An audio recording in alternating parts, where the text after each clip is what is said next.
You to listen to this. Just pay attention. Okay? I'm about to hang my flag up right up here. Just pay attention to the brother. How did the American people get so brainwashed into believing back the blue was the American way? This has got to be one of the biggest loads of bullshit our society has been shoveling lately. Not one single time in America's 248 years of history have the people in uniform ever showed up to defend the common people when the common people were demanding their fundamental rights.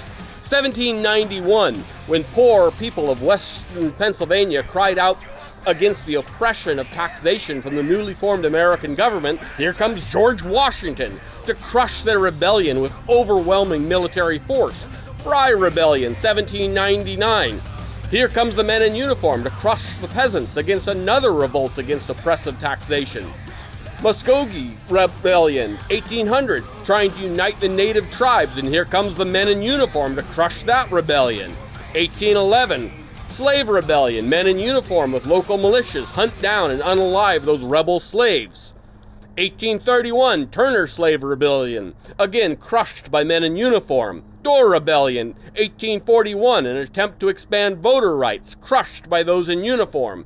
1842, Slave Rebellion, captured and unalived by those in uniform. 1845, New York Tenant Revolt against abusive slumlords. Once again, those in uniform stood against the common people. 1859, Virginia Slave Revolt, crushed by men in uniform. 1863, New York, white workers attack black workers. New York Guard and Union Army once again step in, and can you believe it? They can only find wrongdoing amongst the blacks who were the recipients of the attacks. 1890 through 1830, coal miner rebellions in Tennessee, Colorado, West Virginia.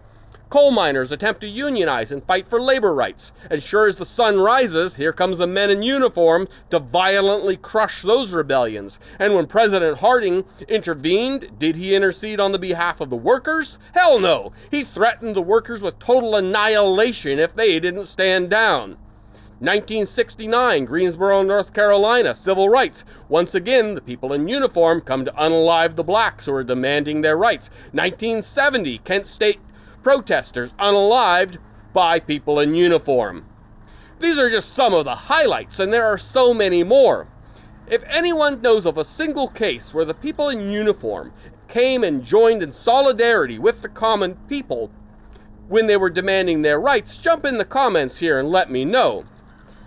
But I'm not aware of a single incident in our 248 years of history.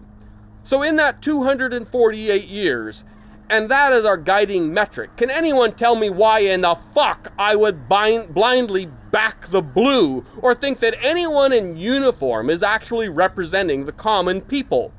Uniforms are just the muscle of the ruling class, and any wishful thinking to the contrary is deluding yourself and lying to the public.